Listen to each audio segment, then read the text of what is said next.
I am going to spoil the shit out of this book. I will give you a visual warning before I do so. I will also give you a timestamp to where you can jump forward, but I am going to spoil this book.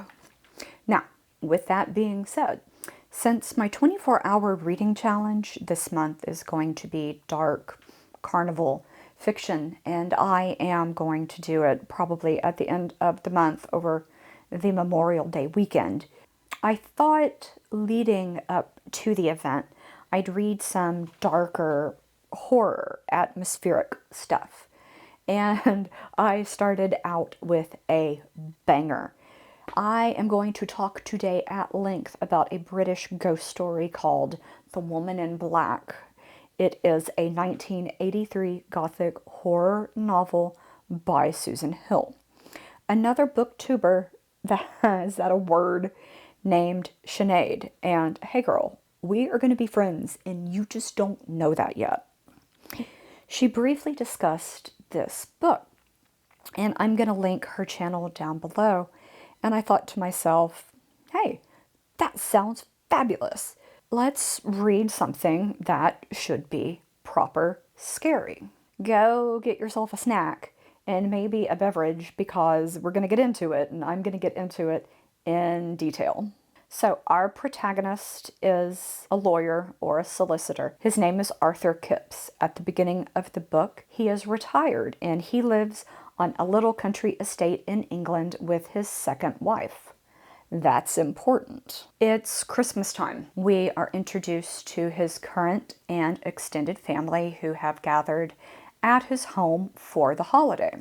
The family is sitting around the fireplace and they're telling ghost stories on Christmas Eve. His stepkids ask him to tell them a ghost story, and he gets upset.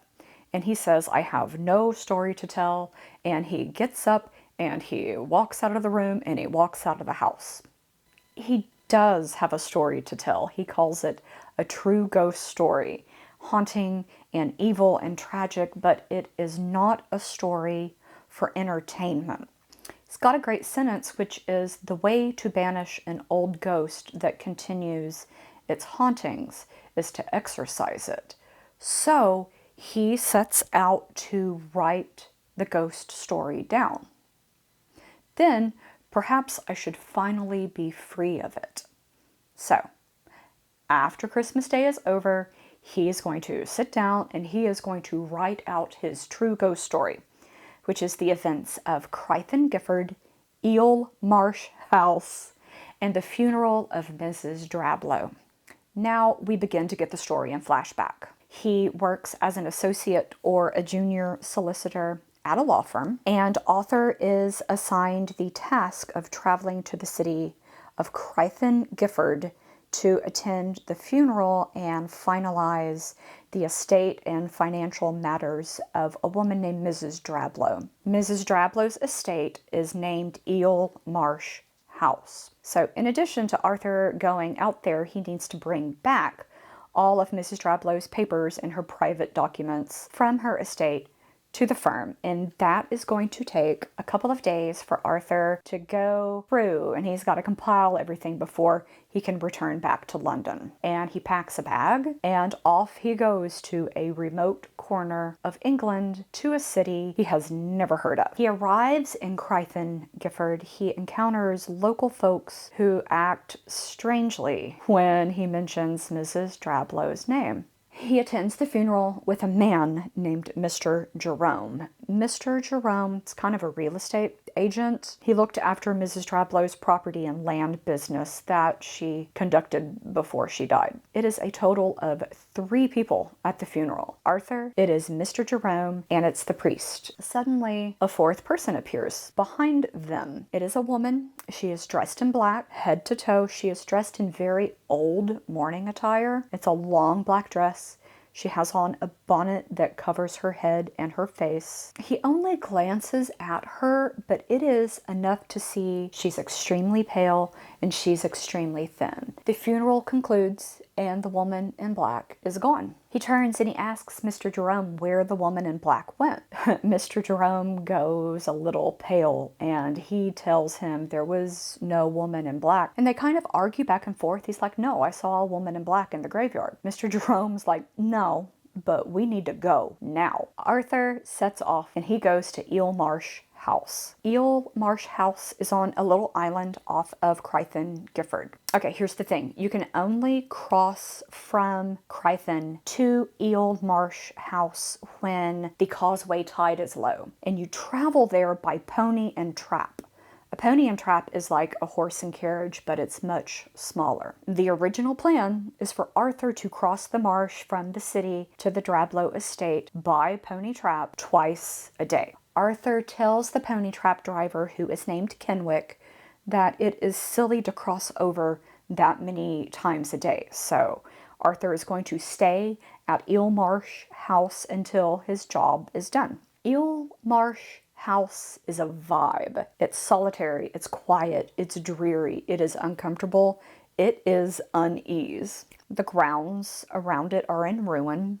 There's an old graveyard on the grounds. The gravestones are thick with moss and age, and as Arthur is walking around, he again sees the woman in black. Same clothing.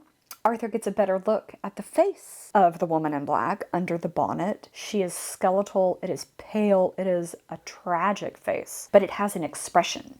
It is the face of someone searching for something, but with these fierce, angry eyes. He calls it a dreadful expression. And then she disappears behind a wall. Arthur says, quote, I never believed in ghosts until this day. Okay, but isn't that always the way?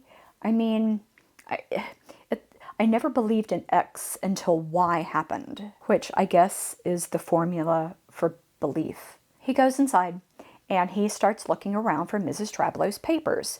And nothing inside the estate is weird. The interior of the estate is old, but it's well looked after. Arthur starts seeing things and hearing things happening and imagining things happening that are not happening.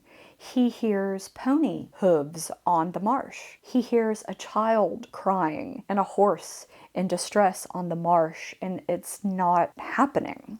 Back in town, he visits again with Mr. Jerome, and he's looking for help in this task of going through and finding all of this dead woman's papers. It is a request that is not met well. Arthur has dinner with a man that he met on the train. It is a rich landman, and his name is Mr. Daly. Daly tells Arthur he is a fool if he goes back out to Eel Marsh, but if he's going to go back out there and he's going to stay out there, he should take a dog with him, and he offers him a little dog as a companion. Arthur has made his decision. He's going to stay at Eel Marsh House until the job is complete, and he's going to do it with a little dog named Spider. Arthur finds some letters in Mrs. Drablow's papers. Spider and Arthur start hearing things now in the house and also outside of the house. Pony hooves, a child in distress, a banging behind a closed door that has no lock and door handle on the outside of it that one day appears opened. And it's a nursery, and it looks like the resident had just left. And I say that because there's a rocking chair in the room, still rocking. Again, sounds of pony hooves on the marsh, sounds of a child in dire distress. I am not going to give you the whole story, but after a rather lengthy and very unsettling, haunting event, Arthur finds himself back on the mainland, and he is safe, and he is in the home of Mr. Daly. Arthur begins to read Mrs. Drablow's letters that he found, and the letters are between Mrs. Drablow and her sister, Janet. Janet gave birth to a boy. She named him Nathaniel. Janet is unmarried, okay? So she gives the child to her sister, Mrs. Drablow. She gives him up for adoption.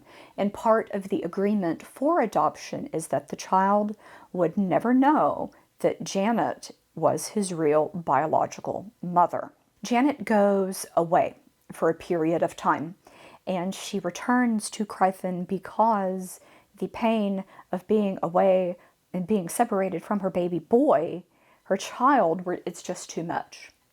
Mrs. Drablow would not let her see the child. So Janet conspires to take the child back. But before she can do so, a pony trap carrying a nanny and Nathaniel, the adopted son to Mrs. Drablow, and Janet's biological child, veered off course in the marsh. They get stuck in quicksand and mud and the rising waters of the estuary. They get swallowed by the water and the mud. They sink and they drown and they die. And Janet watches this whole thing happen from the nursery window inside Eel Marsh House. She goes mad. Janet died of a wasting disease, and she is buried in the graveyard at Eel Marsh House. Soon after Janet died, the hauntings began. The woman in black is a harbinger of doom. If and when she is seen, a child will die. Several of the people in town that Arthur has been interacting with and speaking with have had a child die in the past, and the woman in black was seen directly prior. Days pass. Arthur is on the mainland. He is still haunted by thoughts and visions of the woman in black. He's like, we're done here. He leaves. He returns to London. Spoiler. If you don't want the ending spoiled, skip to this timestamp. Arthur returns to London. Shortly after his return, he marries his fiancée, whose name is Stella, if I did not mention that before, but now that I say that, I think I mentioned that before. After a year of marriage, they have a baby. They name him Joseph. And one summer afternoon, they all go to the park. The park has a carnival, and it has a pony and trap ride. Stella and their child, Joseph, go on the pony and trap ride, and Arthur hangs back. During the ride, the woman in black appears to Arthur in the park, and as the pony and trap carrying Stella and the child turn a corner, the woman in black steps out from behind a tree, and she steps in front of the pony, and the pony rears up and it bolts and it wrecks the carriage into a tree. The woman in black disappears. Joseph, their tiny baby boy, is killed instantly. Stella dies several months later from her injuries. The book ends with the sentences, "I have seen the ghost of Janet Humphrey, and she has had her revenge. They have asked for my story, and I have told it. Enough." This novel stuck with me after reading it. The world building to it is fabulous. The atmosphere to the book is so descriptive and so good. You could feel the isolation and the dread through the writing. You could feel how the townspeople have this huge anxiety and they're upset around Arthur asking all of these questions about the woman in black. They all know something he doesn't know, and what they know is horrific. I am going to give animal content. There is an animal content warning about the book. There is an extended portion of the novel where Spider, the dog, is in danger thanks to the woman in black and just the ghost story in general and the hauntings. He's fine. He's ultimately fine. He does not die. Do I think you should read this? Yes, absolutely. Go find it. Go find it right now, and I will wait. And then let's talk about it at length again. 5 stars. And that's The Woman in Black. If you made it this far, like, comment, subscribe, all that good stuff. And I will see you next week. Bye.